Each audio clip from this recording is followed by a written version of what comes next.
নমস্কার বন্ধুরা, তোমরা সবাই কেমন আছো? আশা করি ভালো আছো। আমিও ভালো আছি। ওয়েলকাম পিঙ্কি মোনা চ্যানেলে তোমাদের সকলকে স্বাগত। আজকে একটা নতুন ভিডিও নিয়ে এসেছি। তো আজকে যাবোই, দেখো আমার এটাকে একটু প্লাগ করতে হবে, পার্লারে যাব। সঙ্গে থাকো, দেখতে থাকো। আজকে একটা স্পেশাল রেসিপি আছে রান্নার, ওটাও দেখো, ওটা মিস করো না প্লিজ। হ্যাঁ, চটপট রান্না। ওকে, সঙ্গে থাকো, দেখতে থাকো। শেয়ার করলাম।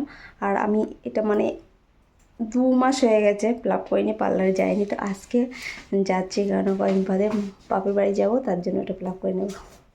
চলে এসে পার্লারে, এবার যুদ্ধ শুরু হবে। বাবা, ব্রু প্লাগ করতে তো ব্যথা লাগে, তবুও করতে হবে মাস্ট।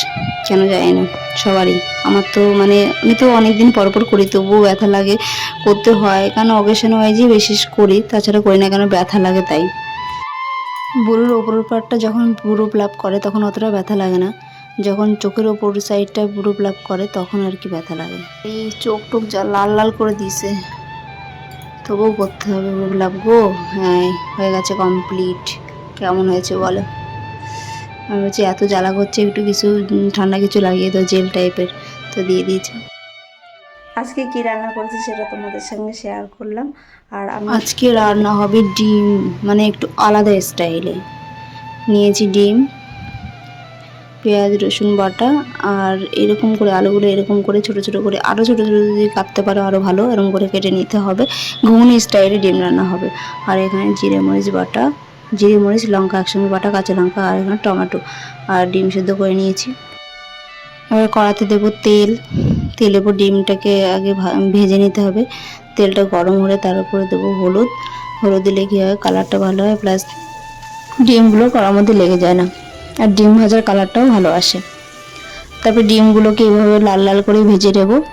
নিয়ে নামিয়ে রেখে ওই কড়ার যে তেলটা আছে, এই তেলের উপরে আলুগুলো এইভাবে ভেজে নেব। আলুর উপরে দেব আমি হলুদ আর লবণ। আস্তে করে ডিম করে গ্যাসের আঁচটা দিতে হবে। ভালো করে এপিট ওপিট করে মিক্সড করে নিলাম, দিয়ে ভালো করে লাল লাল করে ভাজা করে দেবো। একটু ঢাকা দিয়ে করলে কি হয়, আলুটা সেদ্ধ হয়ে যাবে, প্লাস ভাজাও হয়ে যাবে। আলু ভাজা প্রায় হয়ে এসে আর একটু ঢাকনা দেবো না, এভাবে নাড়াচাড়া করতে করতে আলু ভাজাগুলো হয়ে যাবে। আর এই রান্নাটা সবাই করতে পারবে। বলো যে ছেলে রান্না করতে পারে না, অবশ্যই পারবে। এই রান্নাটা একবার ট্রাই করে দেখো, ছেলেরা প্লাস মেয়েরা সবাই পারবে। যে রান্না করতে পারে না সেও রান্না করতে পারে, আর টেস্টিও হবে আলাদা। তো হয়ে গেছে আলু ভাজা। আলু ভাজা হয়ে গেলে তার মধ্যে দিলাম তেল। তেলটা গরম হয়ে আসলে দেবো একটা লঙ্কা ফোড়ন, আর একটা জিরে ফোড়ন। চাইলে দিতেও পারো, না চাইলে নাও দিতে পারো। তার মধ্যে দেবো বেটে রাখা পেঁয়াজ রসুন একসাথে বেটে রেখেছি, সেটা দেবো। দিয়ে একটু ভাজা মতন হলে তার উপরে দিয়ে দিলাম তোমার লবণ আর হলুদ। তারপরে দেবো টমেটো। এবার দিয়ে দিলাম টমেটো কুচিটা, একটু ভাজা ভাজা হোক। দিয়ে একটু সময় করে এই মশলাটা একটু কষানো ভালো না হলে কি হয়, কাঁচা কাঁচা একটা গন্ধ বের হয়। তো মশলাটা আমার ভাজা হয়ে গেছে।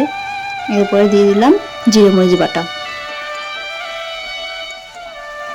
মশলাটা আমার ভাজা কমপ্লিট। এবার দেবো তাতে কেটে ভেজে রাখা যে আলুগুলো, ওইগুলো দিয়ে দেবো। এবার ভালো করে মশলাগুলো মিক্সড করে নেব, নিয়ে তারপরে দেবো জল।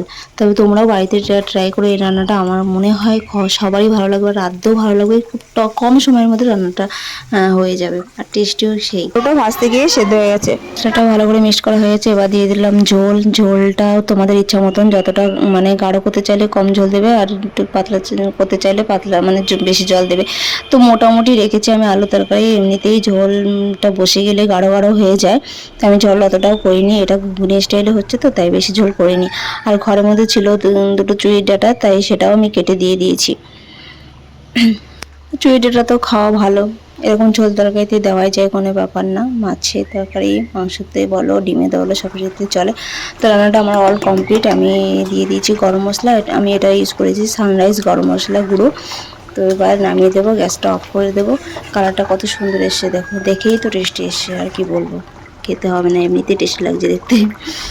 তো তোমরাও ট্রাই করে দেখো, আমার তো মনে খুবই ভালো লাগবে। আর ট্রাই করে দেখে আমাকে অবশ্যই কমেন্টস করে জানাবে যে রান্নাটা কেমন লেগেছে, কে কে রান্না করেছো। ওকে, তো এই স্টাইলে রান্না একবার ট্রাই করে। এটা ভাতের সাথে বলো, রুটির সাথে বলো, সব কিছুর সঙ্গেই খেতে পারবে, বাচ্চা দিয়ে কম বয়সী সবাই।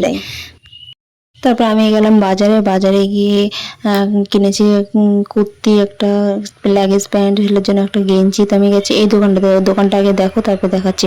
তো এই দোকানে গেছি, কি দেখো প্রথমে দেখিয়েছি দুটো কুর্তি, তার মধ্যে থেকে একটা নিয়েছি আমি। কোনটা পছন্দ তোমাদের অবশ্যই দেখো, এই একটা কুর্তি আর একটা এটা, এর মধ্যে থেকে আমি একটা নিয়েছি। তোমরা দেখে বলো যে কোনটা ভালো লাগছে। তো আমি যেটা কিনেছি সেটাই দেখাচ্ছি তোমাদের, এই একটা আর ওইটা দেখালো। আমি তারপর চলে আসলাম বাইরে এসে এই যে আমি নিয়ে এসেছি, আমি কিনেছি এটা এই কুর্তি আর লেগিংস প্যান্ট আর আমার ছেলের গেঞ্জি, এটা হলুদ কালারের লেগিংস প্যান্ট।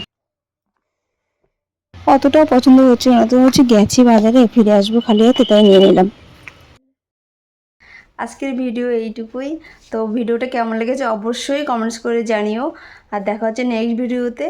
ততক্ষণ তোমরা সবাই ভালো থেকো। ভিডিওটা যদি ভালো লেগে থাকে অবশ্যই একটা লাইক দিয়ে যেও, কিন্তু লাইক দিলে কী হয়, ভিডিও নতুন করে ভিডিও বানাতে মনে জাগে যে হ্যাঁ ইচ্ছে হয় না ভিডিও করি। তো টাটা বাই, দেখা হচ্ছে নেক্সট ভিডিওতে। ততক্ষণ তোমরা সবাই ভালো থেকো।